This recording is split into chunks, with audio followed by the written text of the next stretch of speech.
Before coffee, the night was heavier.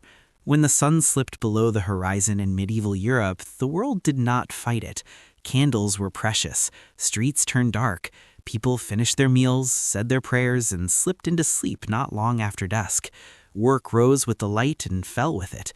Even in big towns, evenings were quiet, broken by the clop of hooves or the murmur of voices from a tavern where people drank beer and wine because the water was often unsafe. Minds wandered in dreams as much as in waking life. Time moved with the seasons, not the clock. In that slower, softer world, the idea that people might one day work 12, 14, 16 hours under bright artificial light, fueled by a bitter black drink, would have sounded like a strange kind of spell. Then, somewhere between mountain forests of Ethiopia and the bustling ports of the Ottoman Empire, a small red fruit and its hard, shining seeds began a long journey. That journey would not simply change what people drank, it would change when they slept, how long they worked, and how they thought. Coffee is not just a beverage in this story, it is a quiet revolution in a cup.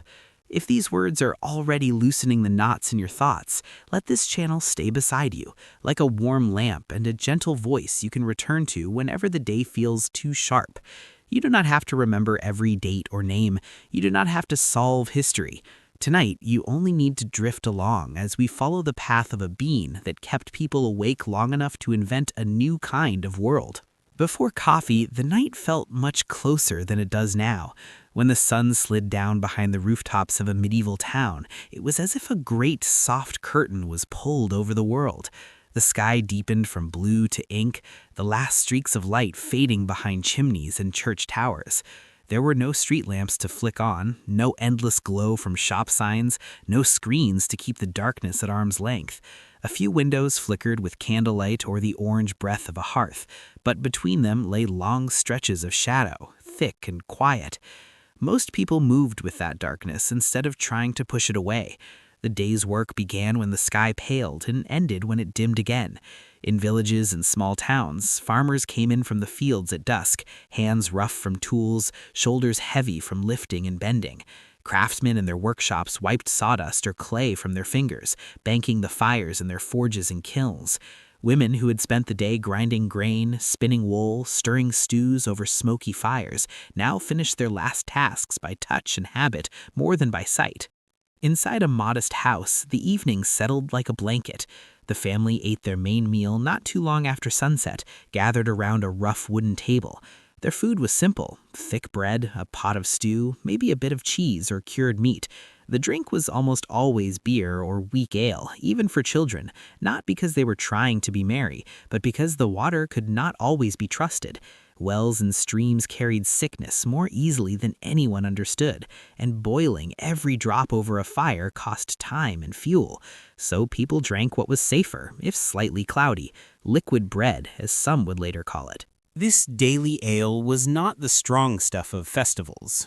It was mild, meant to quench more than to intoxicate. Still, over the course of a long day, it wrapped people in a gentle fog. After a few mugs of it, the edges of thought softened. Lids grew heavy. There were stories and songs in the evening sometimes, maybe a bit of laughter, but the mood tended toward winding down, not revving up. Brains floated toward dreams almost as naturally as smoke rose from the fire. Candles and oil lamps existed, but they were dear. Tallow candles smoked and smelled and had to be made or bought. Beeswax candles burned more cleanly, but those were mostly for the rich and for churches. Oil lamps needed oil, and oil cost money, so most homes did not blaze with light long into the night. A single candle might be lit for a while, its small flame carving out a circle of gold in the shadow. Someone might mend clothes by that light. Someone else might read, if they were lucky enough to know their letters and have a book. But soon enough, even the candle would be pinched out to save it. Darkness was not an enemy, it was simply what came next. Sleep, in that world, did not always come in one solid block the way we imagine it now. Many people slept in 2 shifts. After the evening meal and a bit of talk, they would lie down on straw mattresses or simple wooden beds and drift into their first sleep. For a few hours, they sank into heavy rest. the kind that pulls you down fast after a long day of physical work. Then, sometime around midnight, a natural waking often arrived. People stirred in the darkness, not alarmed, just briefly returned to the surface of awareness. In that quiet middle-of-the-night interval, they might whisper with the person next to them, tend the fire, check on animals, say prayers.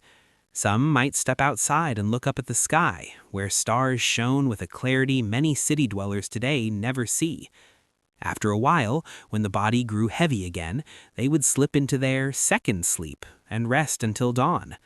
This rhythm of 2 sleeps and a gentle waking between them fit the slow-moving world around them. There were few reasons to fight it and almost no tools to do so, even if you wished to. Time itself was a softer thing. There were no buzzing alarms or glowing digital numbers. Church bells divided the day into rough sections: matins, lauds, prime, tierce, sext, none, vespers, compline.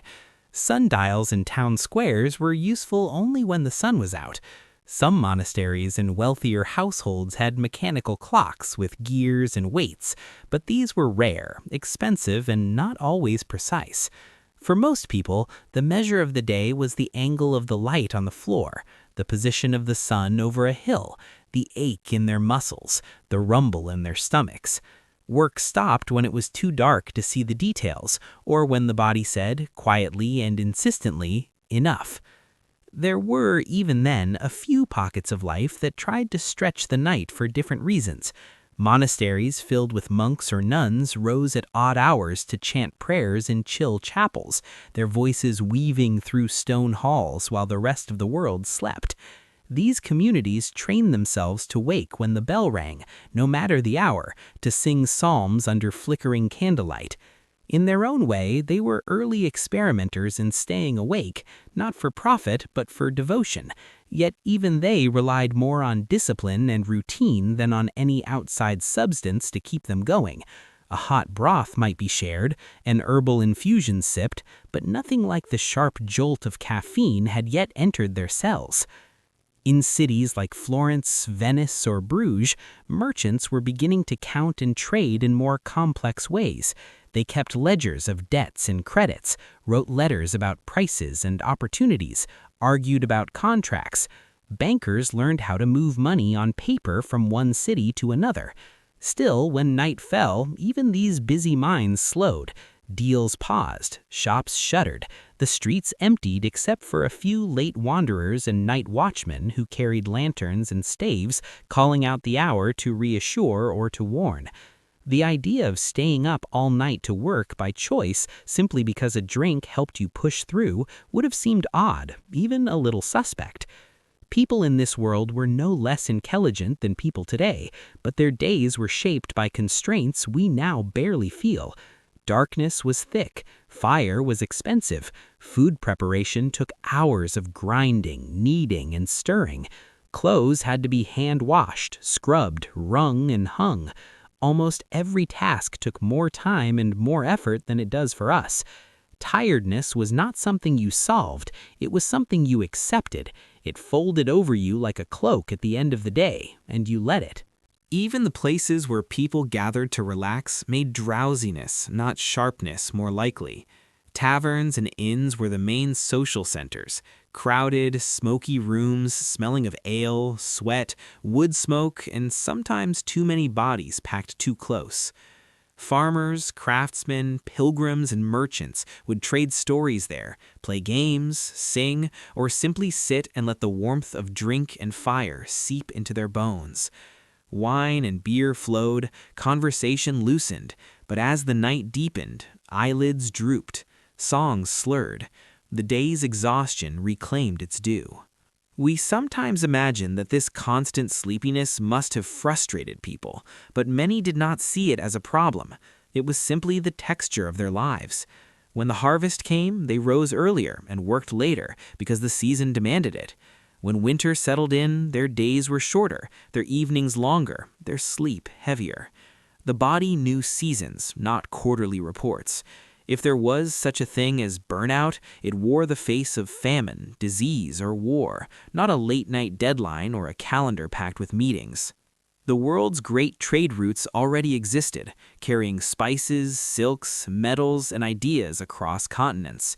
Caravans crossed deserts, ships hugged coasts, or braved open seas. Somewhere out there, far from European fields and towns, coffee trees were quietly growing on mountain slopes, their leaves glossy green, their cherries bright red when ripe. In the highlands of Ethiopia and the hills of Yemen, people had already noticed what those cherries could do, how the seeds inside them could be dried, roasted, and brewed into something that stirred the mind. But in most of Europe, no one yet knew the word coffee. The plant might as well have been growing on the moon. In a dim bedroom in a small village, a family lay bundled together to keep warm. Children tucked between parents or siblings, sharing body heat under rough blankets. Outside, the only sounds were the wind through the trees, perhaps the distant bark of a dog, the soft cluck of hens shifting in their roost. The stars wheeled overhead, marking hours no clock on the wall could count. In that thick darkness, a father might wake briefly between first and second sleep, look toward the embers in the hearth, pull the blanket more tightly over a child's shoulder, and drift off again. He did not lie there calculating interest, planning a double shift, or wishing for a drink that would let him push on through the night. The idea had simply never been poured into his cup. In the houses of the wealthy, where there was more light and more leisure, evenings could stretch longer. Nobles and prosperous merchants might linger over music and conversation, play cards or chess by candlelight, or be entertained by guests. Yet even for them there was a limit. Candles, no matter how many you lit, could not turn night into day. Eyes grew sore from squinting at needlework or books in the wavering glow. Heads nodded. Servants, who would rise before everyone else to prepare fires and food, needed their sleep too. Eventually, the grand rooms emptied. The last candle was snuffed. Darkness reclaimed the corners. We are so used to our highly caffeinated mornings and our lit-up midnights that it can be hard to imagine a culture where being awake and alert for 18 hours straight was rare and unusual. But for most of human history, that was the reality. Sleep came more naturally, not because people were less anxious or less full of thoughts, but because the world did not offer many ways to argue with it. There was no bright switch to flip, no bitter drink to say, "Not yet, not now, I still have things to do." People dreamed in that deep darkness, and their dreams often held great meaning for them. Without a steady flood of artificial light and stimulation before bed, the line between waking and sleeping thoughts might have felt softer, more porous. A farmer might dream of the weather and wonder if it was a sign. A mother might dream of a lost child and carry that dream in her heart for days. A monk might dream of visions shaped by the chants and scriptures that filled his waking hours. The mind had long stretches of uninterrupted night to wander, to knit itself back together after the day. There were, of course, harshnesses that came with that world. Nights were dangerous too. Thieves and wolves liked the dark. Fires could start from an untended ember and spread quickly through timbered houses. Cold seeped in through cracks and under doors. Children woke frightened from fevers or nightmares. Night watchmen called out their rounds in part to reassure, in part to warn. Sleep was not always peaceful, but it was rarely, as it so often is now, treated as an obstacle to be managed or a weakness to be overcome. On the edge of Europe, in busy ports like Venice, Lisbon, and later Amsterdam, ships from far-off lands began to dock more frequently, their holds filled with strange goods. Spices that burned the tongue and warmed the body, silks that slid like water through fingers, porcelain so thin it seemed like light turned solid. Among these treasures, slowly, quietly, a new one appeared. Sacks of unfamiliar beans, dark and aromatic when roasted. Merchants sniffed them, tasted them, wrote cautious notes about them. At first, coffee was just one more odd thing arriving from a distant world, interesting but not yet essential. The people who unloaded those sacks could not have known that inside them lay a seed that would one day reshape their descendants' nights. Those beans would be ground and boiled into a liquid that pushed back against the softness of sleep, a beverage that would make minds brighter when the body wanted to dim. They would fill new kinds of rooms, coffeehouses, where people would sit for hours, trading ideas, news, and plans instead of drifting toward dreams. But that part of the story still waits on the horizon in this first chapter.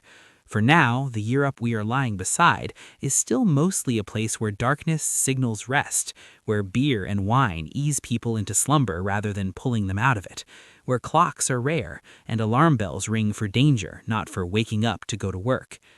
As you picture those streets going dark, those candles going out one by one, those families curling into sleep with the night, you are looking at a world on the brink of a quiet revolution it cannot yet name.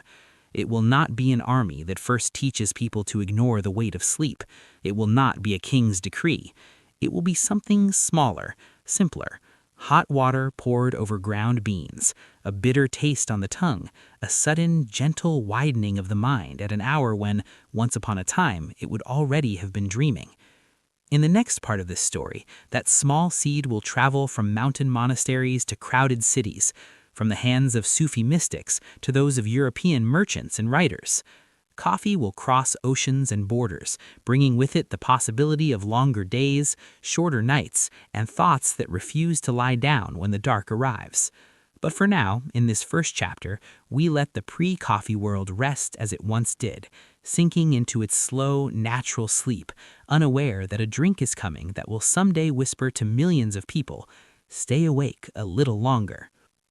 While Europe still moved with the soft rise and fall of light and dark, far away in the highlands of eastern Africa, something small and red was quietly changing the way certain nights felt.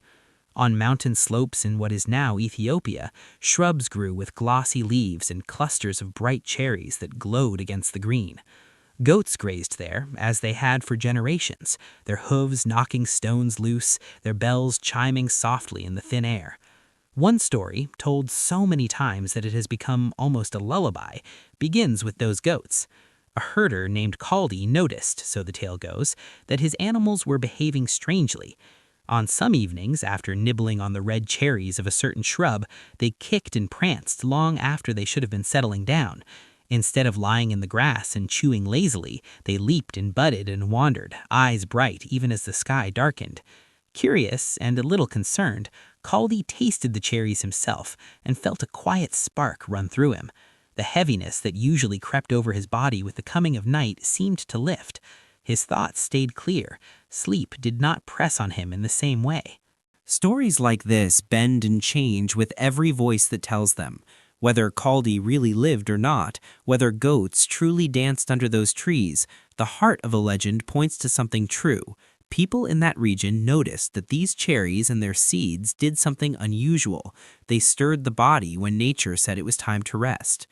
At first, the cherries were chewed whole, or the leaves and beans were mixed into simple pastes and eaten.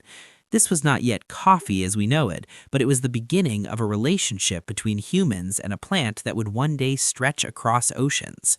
The people who first used these cherries were not thinking about factories or stock exchanges. They were simply grateful for a little extra wakefulness when they needed to watch over animals, pray through the night, or travel long distances. From those highlands, the seeds traveled east across the Red Sea to the Arabian Peninsula, carried by traders and pilgrims, tucked into bags with other goods. In Yemen, a rugged land of mountains and terraces, the coffee plant found new soil to root in and a new kind of attention. There, among Sufi mystics and scholars, the beans were given a different task. Instead of helping shepherds stay alert among their goats, they helped worshippers stay awake with their god. In Sufi lodges and mosques, long night prayers and chanting sessions were common. Devotees sat together, repeating sacred phrases, swaying gently, letting their minds sink deep into contemplation. Sleepiness could creep in, fogging the edges of devotion, making words blur into one another. When someone discovered that a drink made from roasted, ground coffee beans and hot water could hold sleep at bay without clouding the mind, it felt like a gift. Imagine one of those early gatherings. The room is simple, its walls whitewashed, its floor covered in woven mats. Lamps cast small halos of light, leaving the corners in soft shadow. Outside, the desert night is cool and dark. Inside, voices rise and fall in measured waves. Between sessions of prayer, a pot is passed, pouring out a dark, fragrant liquid into small cups. The drink is bitter at first, almost startling on the tongue, but as it slides down the throat, it leaves behind a warmth and a clarity. The men who drink it feel themselves sharpen, their tiredness receding. They can return to their devotions with minds that are calm but alert, like a still pond that reflects stars without ripples. In these early uses, coffee was not a casual sip at a desk or a rushed gulp on the way to work. It was part of a rhythm, woven into rituals of attention and focus. People treated it as both practical and slightly mysterious, something that touched the body and the soul at once. It was a companion to nights chosen for wakefulness, not yet a weapon against sleep on nights when the body begged to rest. As word spread and cultivation improved, coffee moved beyond monasteries and lodges into the bustling life of cities like Mocha, Aden, and later Cairo, Damascus, and Istanbul. In market streets under hot suns, sacks of green coffee beans appeared beside spices and textiles. Roasters began to perfect the art of turning those pale, grassy-smelling seeds into dark, aromatic beans.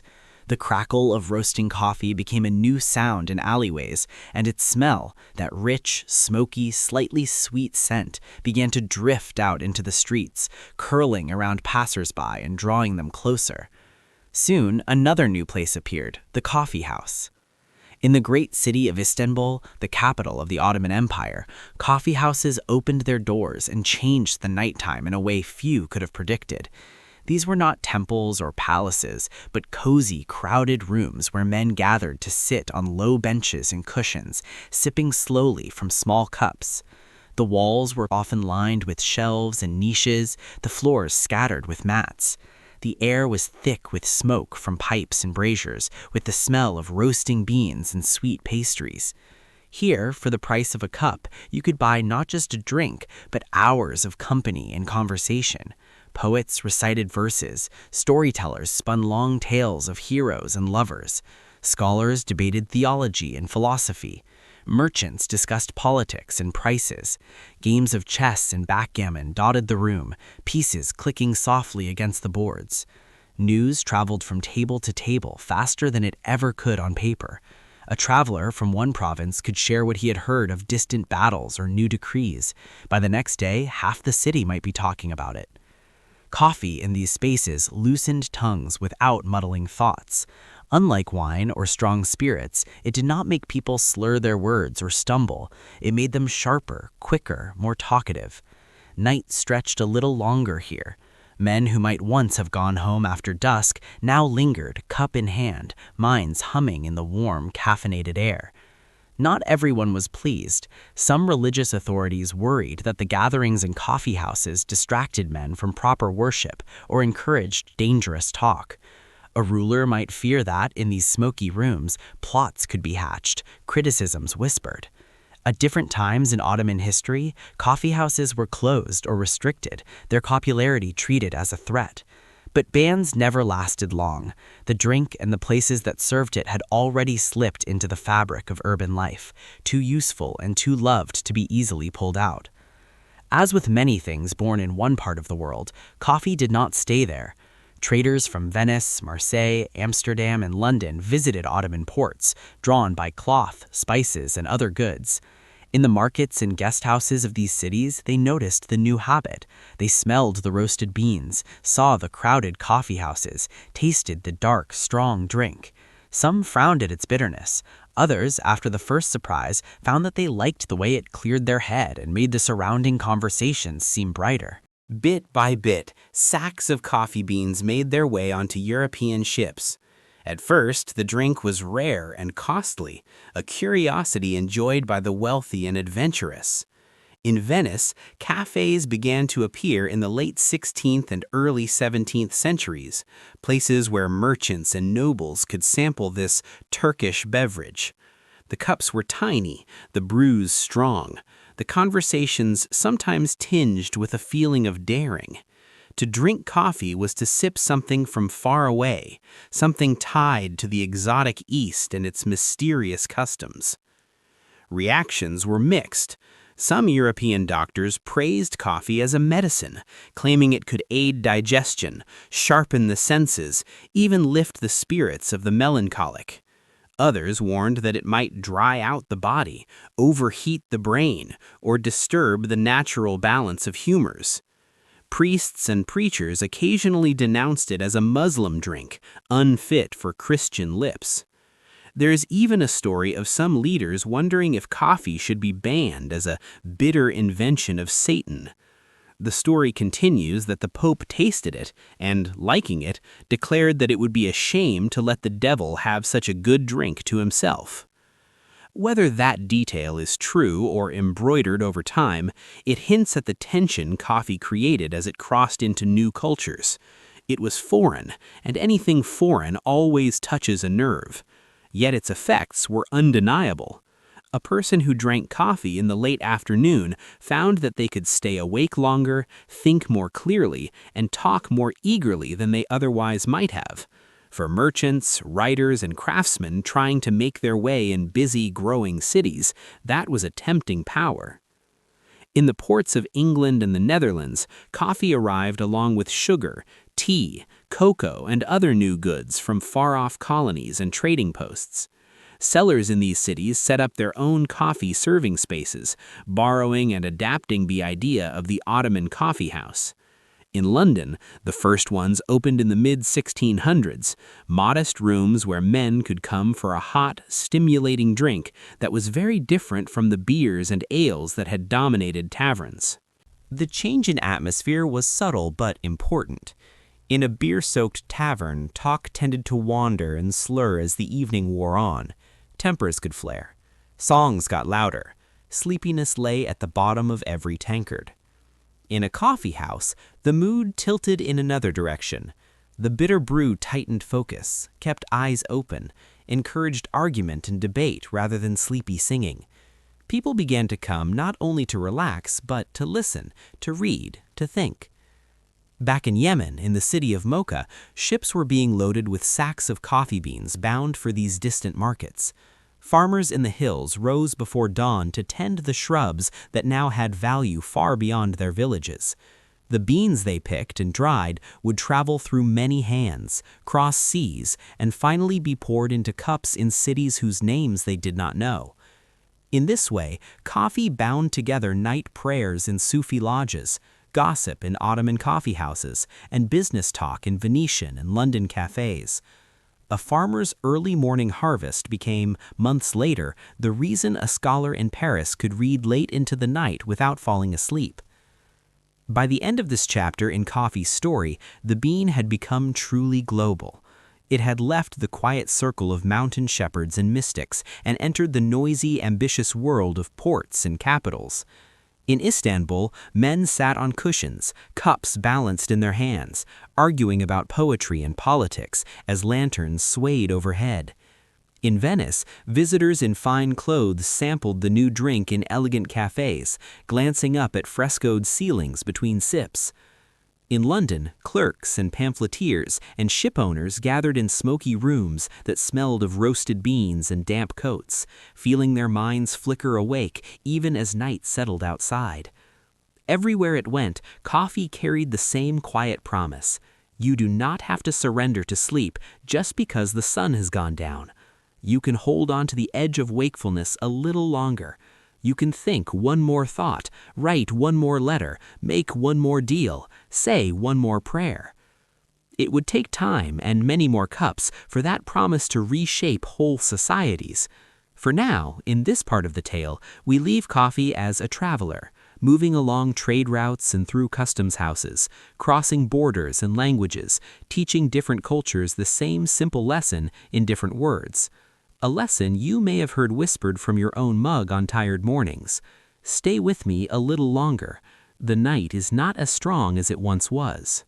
In the next chapter, those modest coffee-serving rooms in European cities will swell into penny universities, places where ideas learn to stay awake as long as the people who think them.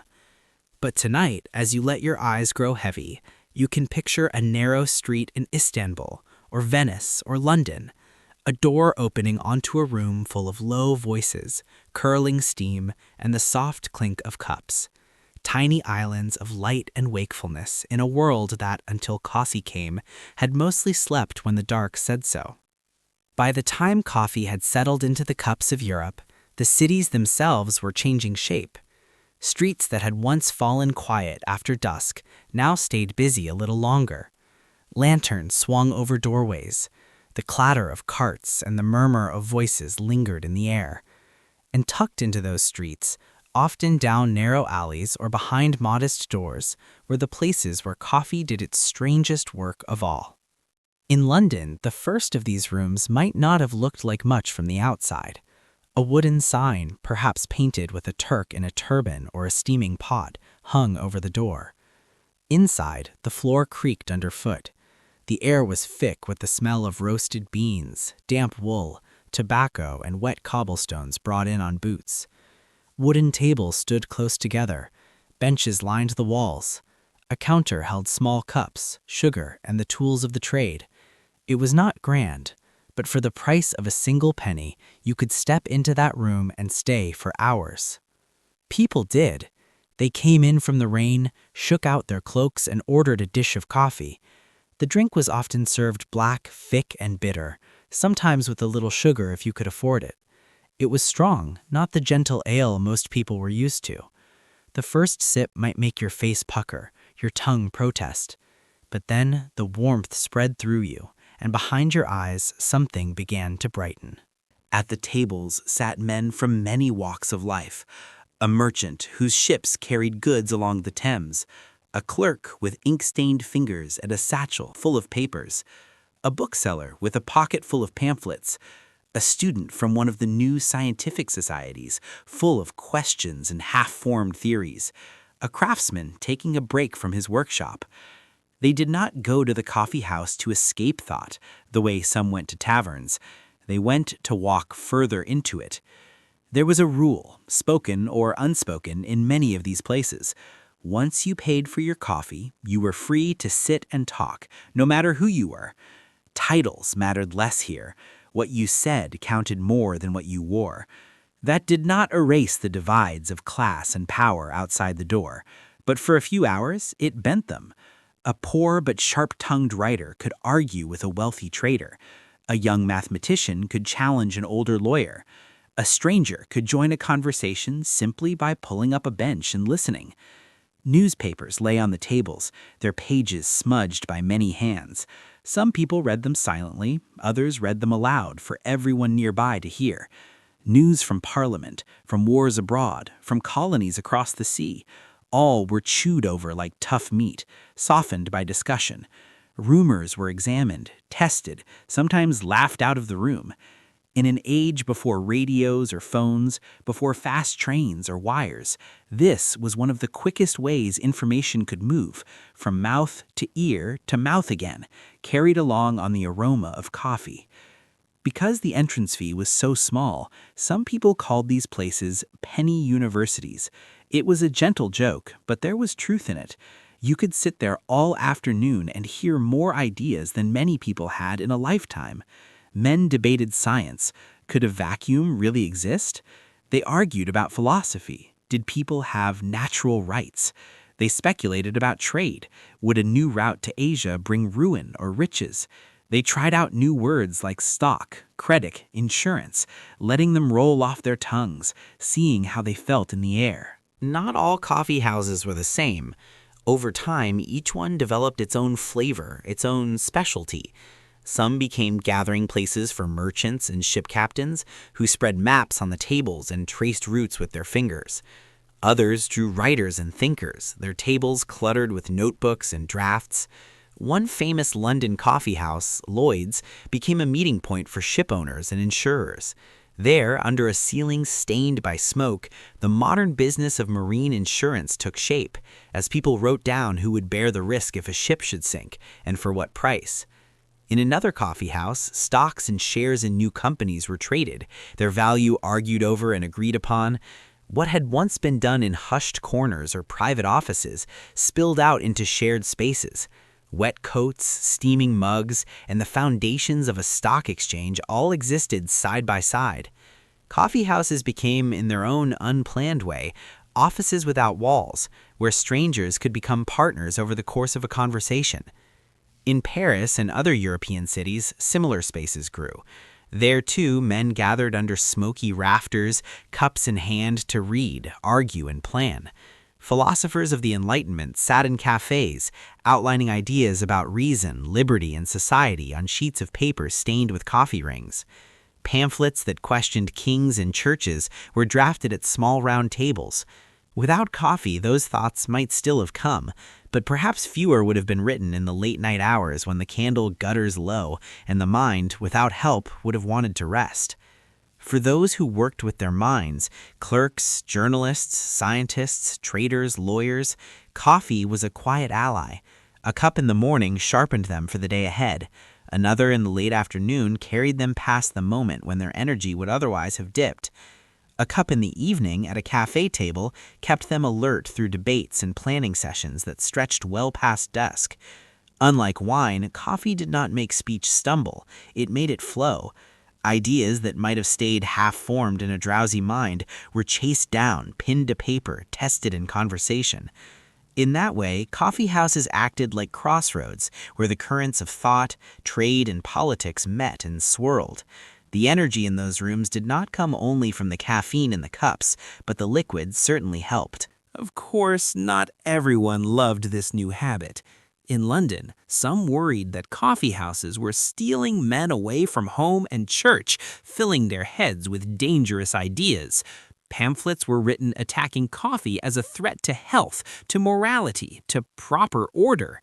One famous tract, written as if by a group of angry women, accused coffee of making men talk too much and do too little.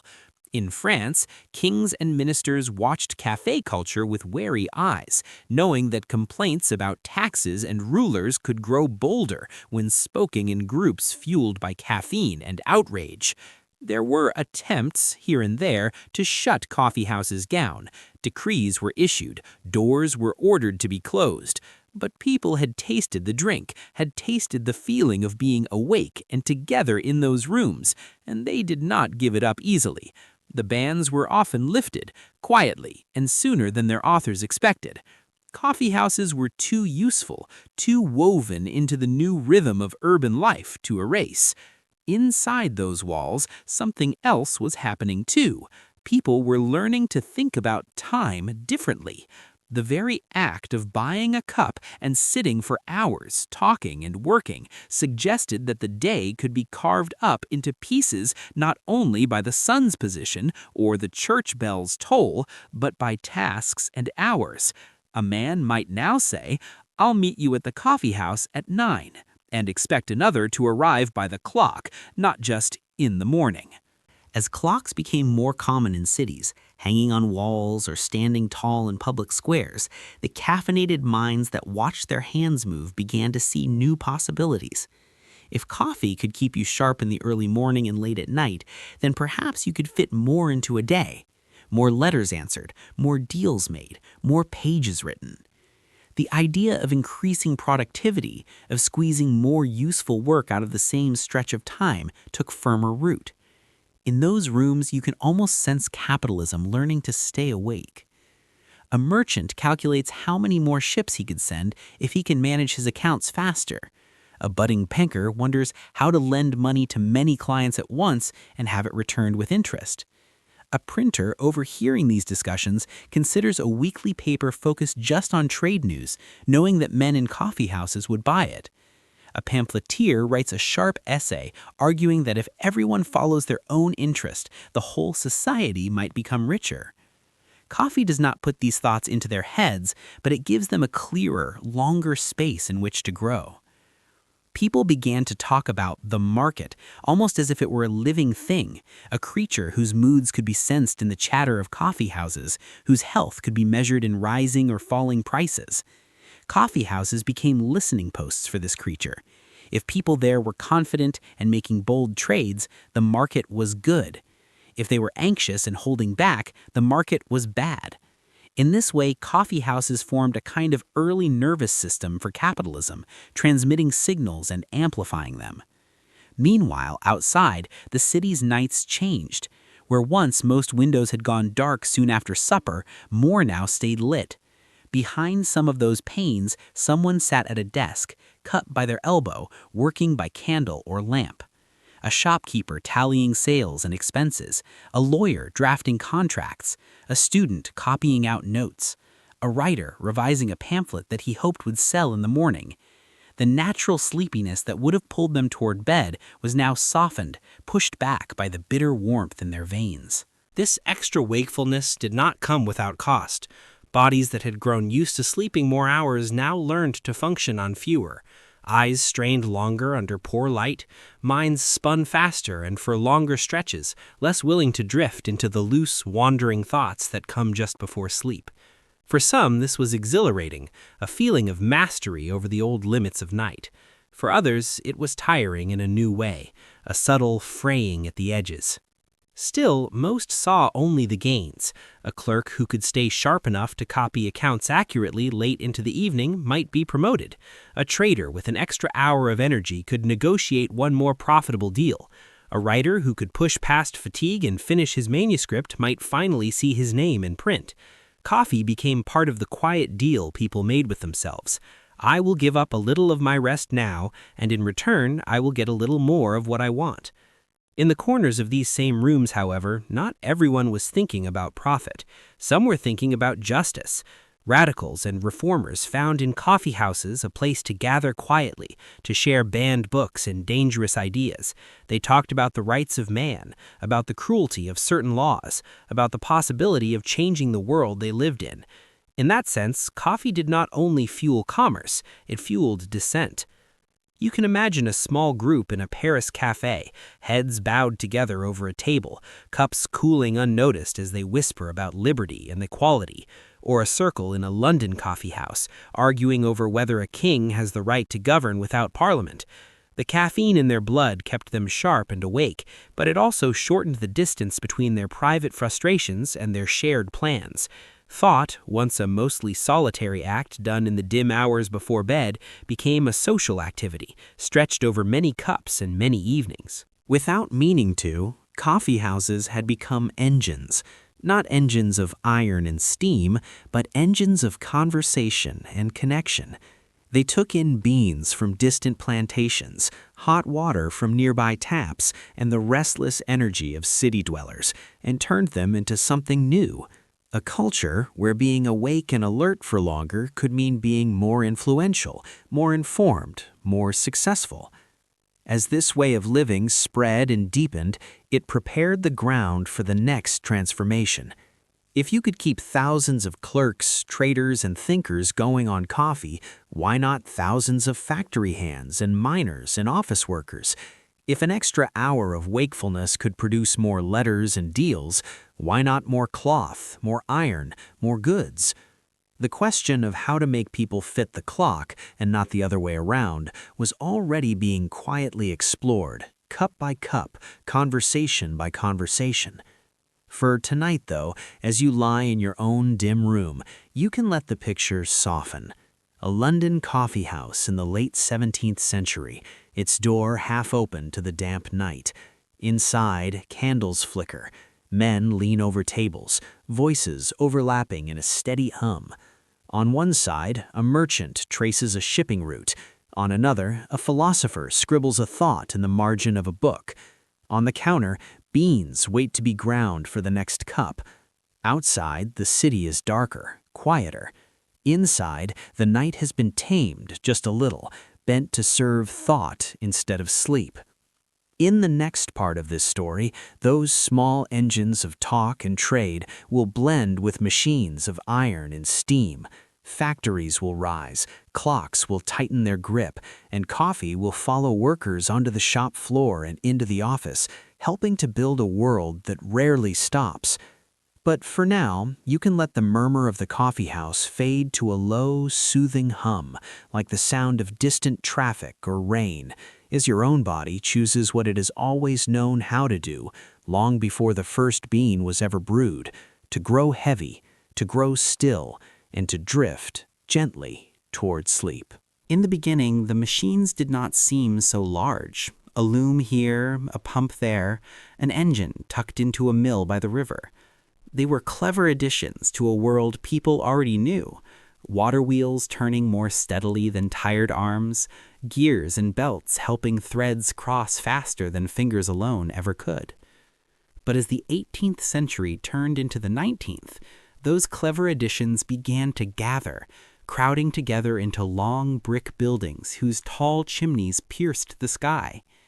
The Industrial Revolution did not arrive all at once with a thunderclap. It arrived the way the dawn does, slowly, then suddenly, until you look up and realize the whole light has changed. Inside those new factories, time took on a different texture. The day was no longer shaped by the angle of the sun through a small window or the mood of the weather.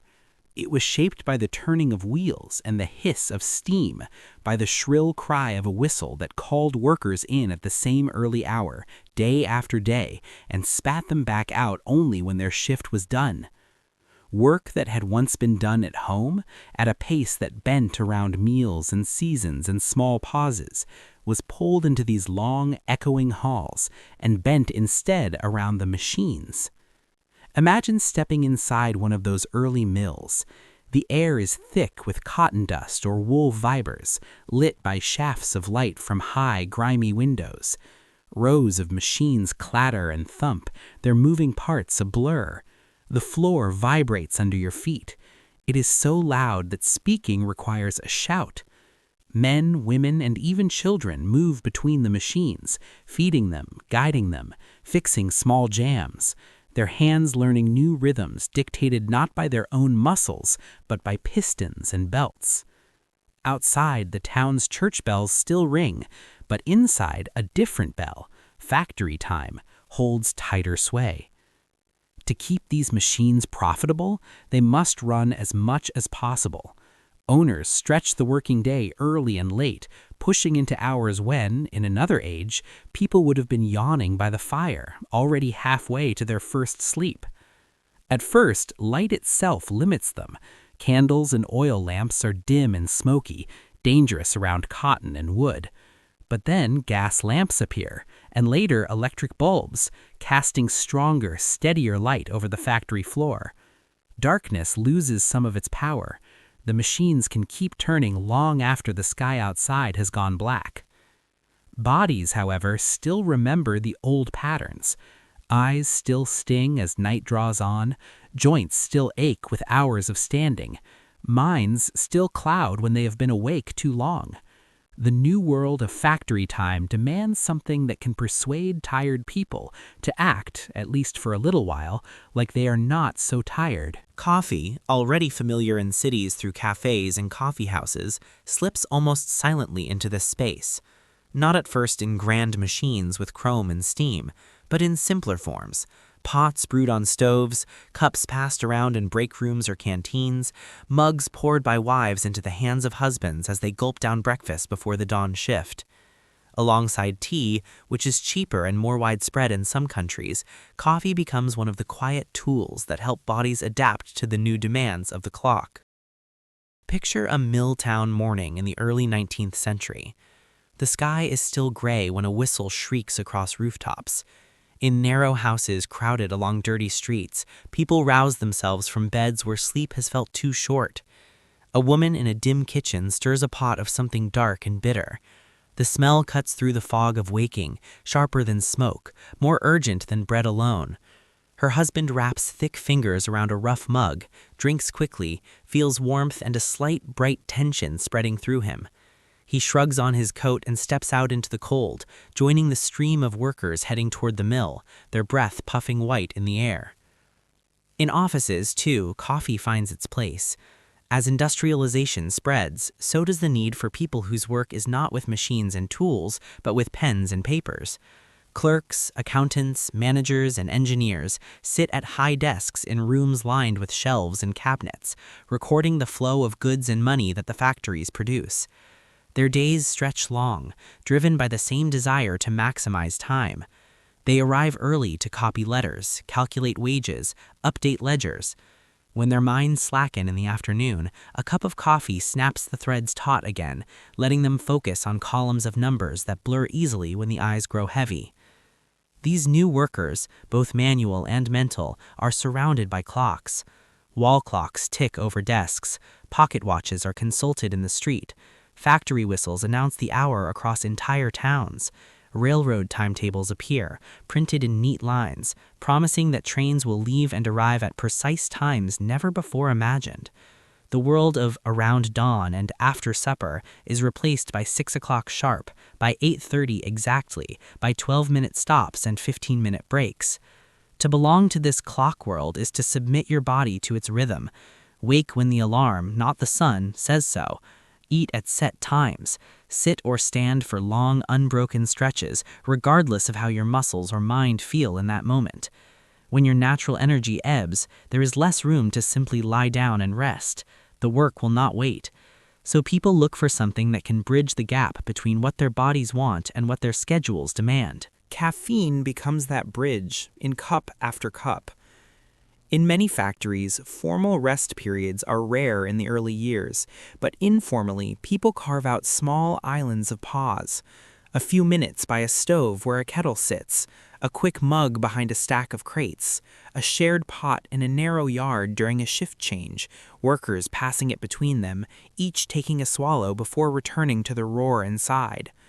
Over time, these pauses begin to crystallize into something more recognized: the coffee break. The coffee break is a small thing and a big thing at once. On the surface, it is just 10 or 15 minutes when workers step away from their stations to drink something hot. But underneath, it is an acknowledgement, however grudging, that human beings are not machines. That to keep bodies and minds running through long shifts, you must sometimes interrupt the very work you are trying to stretch. Owners discover that a short coffee break can actually improve productivity, that workers come back to their stations more alert and make fewer mistakes. In this way, coffee becomes folded into the logic of efficiency itself. Rest, repackaged as fuel, earns its place. Outside the factory walls, in the new industrial cities that grow swollen with smoke and soot, cafes and coffee stalls multiply. These are not always the elegant coffeehouses of London and Paris where philosophers lingered for hours. Many are small, plain places where workers can stand or sit for a brief time, warming their hands on cups before heading to the next shift. The drink they buy there is not a symbol of refinement, it is survival. At the same time, coffee remains the companion of thinkers and planners. In universities, laboratories, and government offices, scientists and administrators drink it while pushing their projects forward. New machines, new production methods, new systems to measure and manage human labor. Men like Frederick Taylor in America begin speaking of scientific management, timing workers with stopwatches, examining every movement for wasted seconds. They talk about efficiency as if people are just another part of the machinery. In the background of many of those discussions, somewhere on a desk, stands a coffee pot. The notion of sleep begins to shift in this bright, noisy world. Where once it was seen as a shared nightly descent, natural and unquestioned, it now looks to some like an obstacle. A businessman might boast about how little he sleeps, how early he rises, how late he works. Religious language of virtue and vice begins to attach itself to rest and wakefulness. Diligence becomes entwined with being up before dawn. Laziness becomes associated with lingering in bed. The old two-sleep pattern fades in many places, replaced by a single, shorter stretch of rest squeezed between long days. Coffee, sitting quietly in its cup, never argues. It simply offers its bargain. Take me in, and for a little while, you can push those tired feelings aside. Your eyes will open wider. Your thoughts will sharpen. The yawn will retreat. In a world that increasingly measures your worth by how much you can do, how long you can endure, that bargain is hard to refuse. Of course, not everyone welcomes the new pace. There are workers who resist long hours, who strike for shorter days in better conditions. They march under banners demanding an 8-hour day. 8 hours for work, 8 hours for rest, 8 hours for what we will. These movements are a reminder that the story of coffee and capitalism is not a simple march forward, but a tug of war between forces trying to stretch human time and forces trying to protect it. Yet even among those who fight for rest, many still drink coffee. On chilly mornings before a protest, they warm their hands around cups, nerves steadying. Late at night, organizers sit at worn tables in cramped rooms, coffee helping them push through exhaustion as they write leaflets and plan strategies. The same substance that props up long factory shifts can also sustain the effort to shorten them. Coffee is loyal to no side. It simply follows the currents of human will. As the 19th century gives way to the 20th, the industrial rhythms spread and refine themselves. Assembly lines appear, each worker repeating the same small task over and over again, synchronized like parts of a single vast mechanism. Office work grows more complex and numerous, with typewriters clacking and telephones ringing. Trains crisscross continents and steamships cross oceans on strict schedules. The idea that time is money settles into language and thought, 3 short words tying together minutes and coins. In this tightening embrace of the clock, coffee is everywhere and nowhere. A pot sits in the corner of a workshop, stained and chipped, always on the boil. A metal urn hisses in a factory canteen. A tray of cups makes its way through an office, carried by a junior clerk or a maid. A small cafe on the corner opens early and closes late, catching the streams of workers coming and going. A middle-class home buys its first percolator, making it easier than ever to brew coffee on the stove. Night, which once covered nearly everyone at once, now falls unevenly. Some people still sleep when it comes, others do not. Some factories run day and night, their windows glowing orange in the dark, throwing silhouettes of moving machines onto nearby walls. In those night shifts, coffee feels almost sacred. A mug at midnight, another at 3 in the morning, help keep eyes open when every cell in the body is calling for bed. Nurses in hospitals walk quiet halls with cups cooling on trays.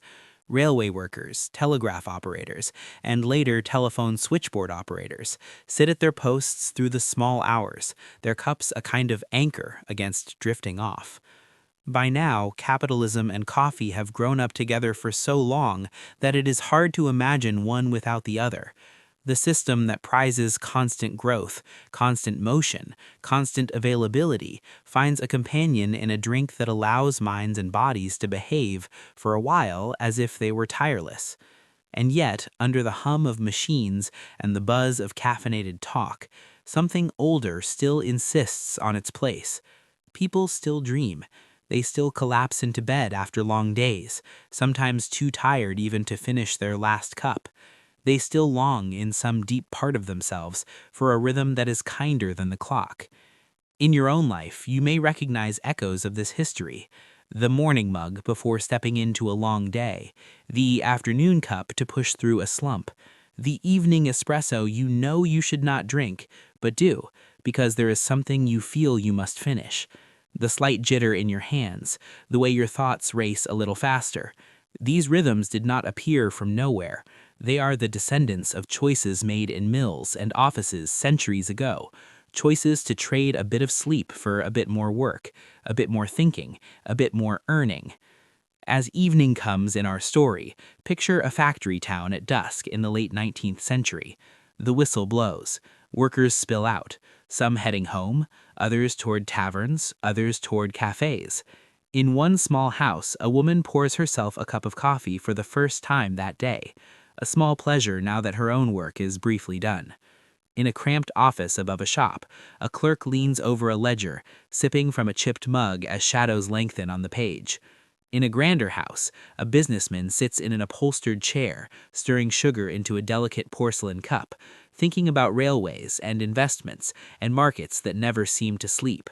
Outside, the stars still wheel overhead, the same as they did before coffee, before factories, before clocks. The world could still be quiet if we allowed it, But the lights in the windows stay on later now, and behind many of those panes, a small, dark drink keeps people awake.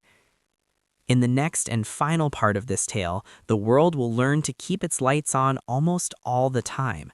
Coffee will become an everyday commodity, shipped in massive quantities from faraway fields to fuel a truly 24-hour society. Sleep will shrink further, tucked into corners of busy lives. But here, for a moment, you can let the noise of the factories fade, the ticking clocks grow softer, and listen for something older beneath them. The slow, steady beat of human hearts, still longing, even in a caffeinated age, for rest. By the time the 20th century unfolded its bright new machines and crowded cities, coffee had stopped being a curiosity. It had become background, like the ticking of a clock or the hum of traffic.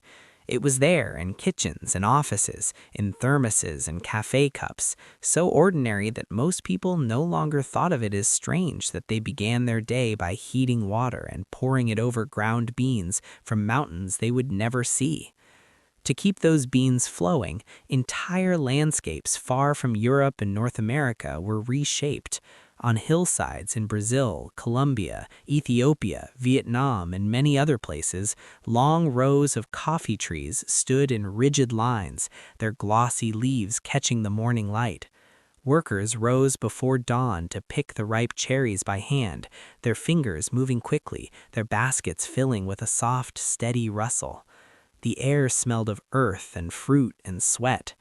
For many of them, coffee was not a comforting drink, but a crop that bound their lives to global prices set in distant cities. From those plantations, the beans traveled by truck and ship, crossing oceans in bulk, tucked into bags stacked in cargo holds. They arrived in port cities and passed through roasting plants, where large machines turned them from pale green to deep, fragrant brown. The smell of roasting coffee drifted over nearby streets, curling into the mornings of people who had never picked a cherry in their lives. In warehouses, forklifts moved pallets of bagged beans onto trucks that carried them to supermarkets, cafes, and office kitchens. In homes, coffee was now easier than ever to make. Percolators bubbled on stovetops. Later, drip machines sat on counters, their glass pots slowly filling with dark liquid at the touch of a switch. Instant coffee appeared, just a spoonful of crystals in a cup with hot water, making a quick, if less subtle, version of the brew. Suddenly, you no longer needed time, skill, or special tools to drink coffee. You only needed a kettle, a jar, and a cup. At the same time, the places where coffee was sold outside the home began to multiply and change. Small local cafes still existed, of course, dim places with worn tables where regulars nodded to each other over simple cups. But in many cities, something new began to appear. Chains of coffee shops, each one laid out in a familiar pattern, each one offering the same menu of lattes, cappuccinos, and mochas, whether you were in Seattle or Singapore, London or Tokyo. These modern coffee shops were built not just for a quick drink, but for staying. Soft chairs, gentle music, warm lighting, and the smell of freshly ground beans wrapped customers in a kind of cozy public privacy. People came to meet friends, to work on laptops, to write in notebooks, to read. Students spread their books across tables, turning cafes into temporary libraries. Freelancers turned them into offices, renting a corner with the price of a drink. The old coffeehouses had been loud, smoky rooms filled with argument and news. The new ones were more like living rooms with Wi-Fi, where the buzz of conversation was quieter but more continuous, stretching from morning to late at night. At work, coffee became almost a right rather than a luxury. Many offices had a special room where a machine gurgled all day, filling pots that employees emptied and refilled in an endless loop. Let's grab a coffee became another way of saying, let's talk. Meetings started with cups. Short breaks revolved around refills. The coffee break that had quietly formed in factories became a standard part of office life, a few minutes carved out of the day when it was acceptable to step away from your desk and socialize, even as you stayed in the building. The modern economy, especially in rich countries, was built less on the movement of coal and steel and more on the movement of information, decisions, and services. People whose grandparents had worked in fields or at looms now worked with spreadsheets and emails. Their fatigue was different, but no less real. Their bodies were often still. Their minds ran fast. Coffee, sitting in mugs beside keyboards, helped them keep their concentration in a world where, in theory, the workday could be extended almost endlessly because the body was not being pushed to its physical limits in the same obvious way.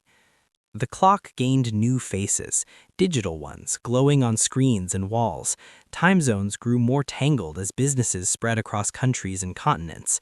A manager in New York might have a video call with a supplier in Nairobi and a client in Tokyo, the hour convenient for none of them. Someone was always up too early or too late, clinging to their mug as a small comfort against the strain of talking business at a time when their body was whispering that it should be sleeping. Meanwhile, in hospitals, warehouses, call centers, police stations, airports, and many other places, the idea of a world that sleeps at night faded further. Night shifts became a permanent part of the schedule. Hospitals needed nurses and doctors at 3 in the morning. Call centers catered to customers on the other side of the world. Warehouses packed online orders through the night to meet next-day delivery promises.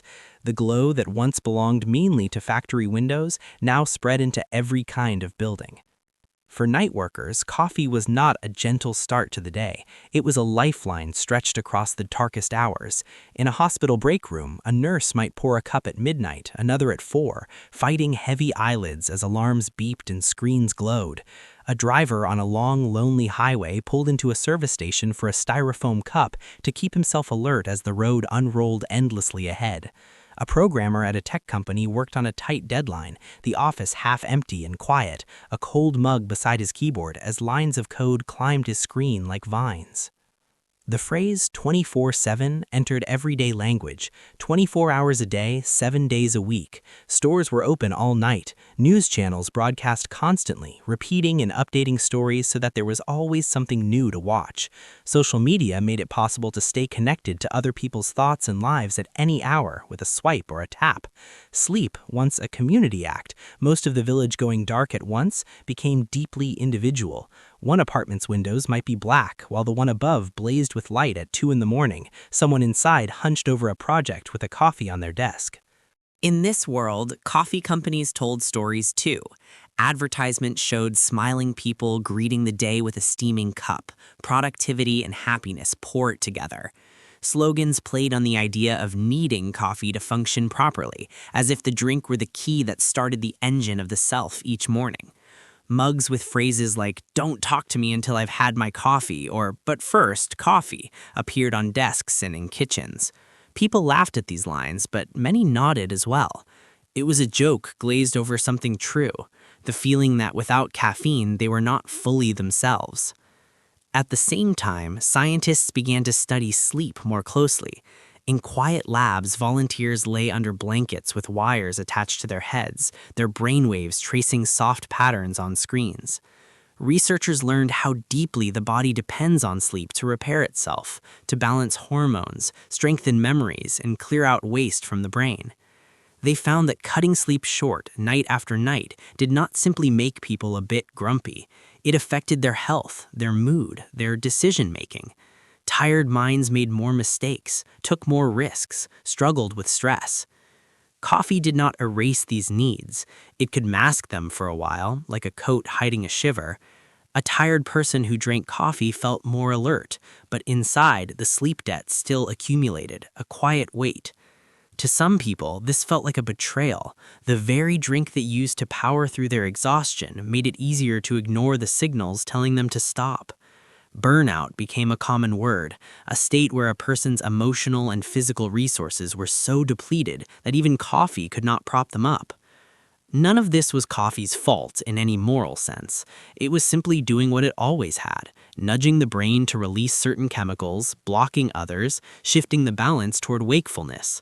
But in a culture that praised long hours, constant availability, and speed, those nudges helped people live as if they were machines for longer than their bodies truly liked. And yet the story is not only one of harm. Without coffee, many night watchers and caregivers might have made more dangerous mistakes. Many artists and scientists might have given up on thoughts that came in the small hours when the house was quiet, and a cup of coffee at the elbow was the one companion who did not demand anything in return. In countless kitchens, a shared pot of coffee brought friends or family together in early morning or late night conversations that might never have happened without a reason to linger at the table. Coffee shops became places of comfort as well as of work. People met there for first dates, catching glimpses of each other over the rims of cups. Friends reconnected after years apart, telling stories until their cups were empty and then ordering more just to stay longer. Some people who felt lonely at home found in a cafe a gentle sense of company, the presence of others near enough to feel, but far enough not to intrude. In these moments, coffee was not a tool of capitalism as much as a warm excuse for human closeness. In the last few decades, you can see another shift, a small rebellion against the idea that sleep is just wasted time. Books about rest and circadian rhythms fill shelves. Health advice columns remind readers that no amount of coffee can replace a good night's sleep. People experiment with turning off their screens earlier, with drinking their last cup of coffee before afternoon so that their nights will be easier. Cafes offer decaf and herbal teas alongside their strongest brews, acknowledging that sometimes people want the ritual of a warm mug without the long tail of wakefulness. Some workers, pushed too far, leave jobs that demand that they always be on. Companies experiment with flexible schedules, letting people follow their own rhythms more closely. These changes are uneven and incomplete, but they show that the same human nature that once accepted dark nights is still present, still pushing back in small ways against a world that would like to stay endlessly lit. So, did coffee destroy sleep and create capitalism? Not alone. The desire to trade, to build, to accumulate wealth was there long before anyone roasted a bean.